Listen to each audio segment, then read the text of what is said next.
Hey guys, this is Mitch. This is my dad Terry, and we're going to talk about his '93 Chevy pickup he bought brand new for the farm, and he's restoring it to do an LS swap and just enjoy driving it again.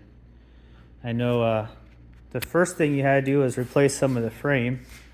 So what all did you have to replace on this frame? Well, say it's not a new frame by any means, but it's one a friend of mine found, and found the exact same length. First of all, this is a cab and chassis. It's not just a dually truck that's been bed taken off. This is made for flatbeds or utility beds or whatever kind of bed you want to put on. Notice they're straight, flat. Okay. This is from this point on is all the same height, so you can put bodies on them, anything you want. So we had to find one like that, and I happened to luck out. A friend of mine found one, and I just cut it off. The shock mounts were gone, spring mounts were just about gone. So I just decided to try to find a whole unit, and we did. And it came with a fuel tank. I'm going to try to reuse it. I'm hoping it's not too rusty. It looked good inside, but I had to. Yeah, we went ahead and replaced the in-tank pump, used an Aeromotive 340, put that in there. So that should work out nice. Yeah, tried to reuse all the lines. They're like they're high pressure type lines and steel, so I thought, well, I'll run them up towards the front, and we plan to put a 6.0 in it. Yeah, it's an L96 year. I'm guessing like a 2010. Doesn't really matter. And either 6L80 or 6L90. But it's hard to find a 6L90 with a 4x4 setup. So most 4x4s are 6L80s. So we'll probably give that a try. Even though you bought this new, you sold it to Uncle Randy, and then it had a rough turn in its life. Yeah, it got totaled once, and he didn't want to get rid of it. He kind of liked the truck. It got rolled just down right there, like Get down the road from right on the corner, I believe. It got rolled by an employee. So the cab got repaired, and then Uncle Randy, he's very rough on things. So it ended up in a field, and you got this about 8 months ago. a year Year ago.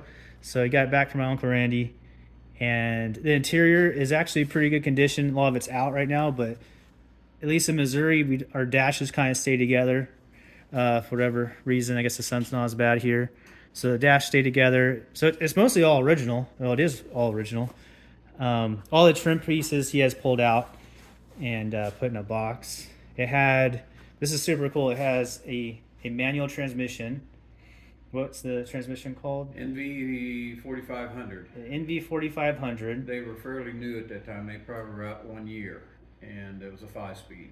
So NV 4500, and this is a 4x4. So you see the beefy transfer case, and it probably has a corporate 14 bolt back there, I'm guessing. This is a 2500 series or 3500, and it's got 410 gears in it. That's why we're not LT swapping it. It's because the gear ratio is not going to play nice. It'll play much better with an LS motor, with a 6L80, because we don't want to re-gear all this. And the only reason I'm replacing the fenders on the front, they had rust underneath the fender guards that it had on it, and so we figured they're inexpensive, and we'll just put those on there. But as far as rust on the truck, it's got 146,000, and it's set out since Oh wow, it's probably 2012, Yeah. just in a field. And the only thing that I've had to repair on rust was the driver's side floor, which was easy enough. And I think because of the heater leakage inside, had a 3-inch hole on the other side, and the rest is just fine. So I've recoated it all, and then I'm gonna put sound deadener and stuff in it. But basically, so far, I haven't found any more rust. The doors were sprung and bent. They'd been caught on different things like fences, I guess, but I've got them pretty well straight. I'm gonna use the original doors and put it back to original paint. Yeah, and you've towed you've towed some heavy loads. You said you've hauled cattle with it, and cattle weigh it quite a bit. How many pounds was that? Well, the trailer I had, you could get, I think the trailer and the cattle, if it was packed full, is around 30,000 pounds, and it only had a 350, and I should have ordered the 454 at the time, but it was $800 more. Well, So that is a tremendous do it. amount of weight. I don't know how this could have pulled it. That's crazy. You did have a granny gear, so those transmissions did have a granny gear where you could pretty much walk next to this while it's idling around. yeah, when you had a trailer that's loaded and you're trying to back up, the reverse was low also, plus you had low side on transmission. So you just let the clutch out and you just steered, and it worked out real well for that kind of work in the lots. I remember Uncle Randy complaining about the power of this. He was never happy. But if you think of all the gear reduction you have combined with the manual transmission, this is more of a tractor. It's not going to move fast. It's just you have so much torque reduction, where all this new stuff, you have so many extra gears, you can actually take this on the highway and cruise at 65 or 70 and get some kind of gas mileage, where these, you didn't really do that. You'd be at 55 miles an hour and, just doing what you can, but these did use a lot of fuel. It impressed me at the time was for what it would haul and the weight that it would get, because I built a flatbed for it and made it the way I wanted it so I could have a wood floor, which I needed for some things that I did. But the ride on it was excellent for a ton truck. We used it just like any pickup, and it just seemed always comfortable. I don't know really what the difference is, but it rode good at the time. In the bed you got locally from Sedalia, was that Parkhurst, or who did the bed? I got the parts from them, and then I built it the way I wanted it. I Okay. just bought rails and supports from them, and then I welded it up. And But that bed is long gone, or what happened to the... it's long gone. Yeah, Okay. I rusted out. So we're gonna find another one locally. Luckily, that's the easy part. So this is, I don't know what project this is in the queue, but now you have your other truck, and this is, you just told me, is it 69 or 70? 70? Started out as 70 and a half or 70, and I swapped it over, and I've always liked the front ends on a 67, 68, and so I just went ahead and got parts and changed it out. Do you want to lower it down? Then I'll show what's going on here.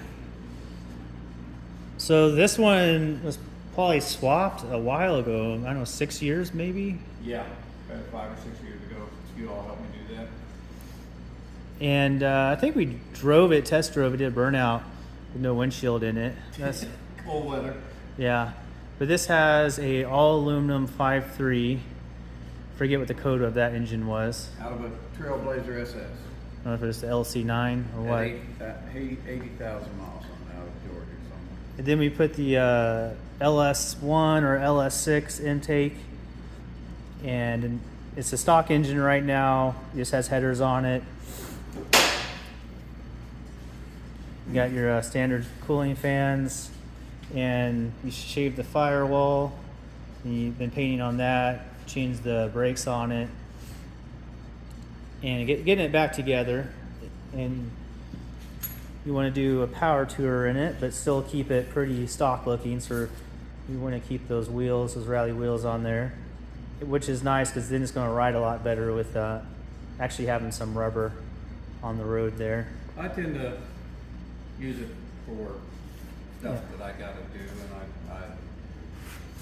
I like, the size of it, and if I can get a cap to put on the back of it, the bed, and I've got the new wooden floor ready to go in it, but as it came out, as a short frame sport truck, it was equipped pretty nice. It had a 396, it had the bucket seats, it had console. These are the original bucket seats. I don't have a console, but I'm gonna get one for it. Yeah, I found this one. My buddy had it in New Mexico, and he loves this. My buddy Tim Chavez. He always has a bunch of vehicles to mess with. This was in there. I told my dad about it, and this option really cool. I mean, of course, the parts were long gone, but for it to be a big block truck with bucket seats and a short bed, this was a super rare truck. Plus And it had no rust. yeah, it had no rust since it was in New Mexico. When I was in the Southwest, we got to find some cool rust-free vehicles, and came here and did the LS swap. You do a really awesome job on restoring the frames and replacing every bolt. This is all dusty, but this has all been gone through.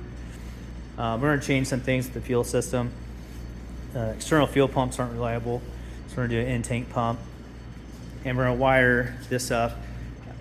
The firewall shaved, so we're going to do just a hot rod wiring harness on the inside to get a fuse box and power your lights. And then figure out, this is a PSI conversion harness from about 6 years ago. And we'll have to hide some wires and things like that. But this is a pretty, to me, the truck over there is a easier project than this. This is a lot to do, and you got the wood bed, but my dad does woodworking, so he did my bed on my 68. It turned out awesome. So this would be nice too. And then this truck over here, you'll have the fifth wheel on it still, right? With the bed? Yes, I'll put probably gooseneck ball and everything on the wide got it stripped down, so it can pull whatever I want to pull. So, well, let's go to the other building and look at the 67 Camaro. All right, here's the 67 Camaro, and we got this when I lived in Phoenix.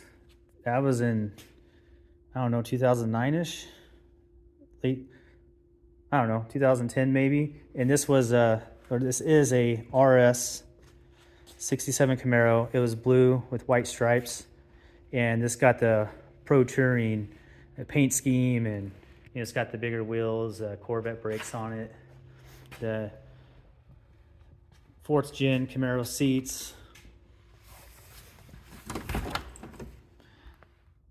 and it has a it's not a Tremec. What transmission? Tremec 5-speed. It's Tremec 5-speed.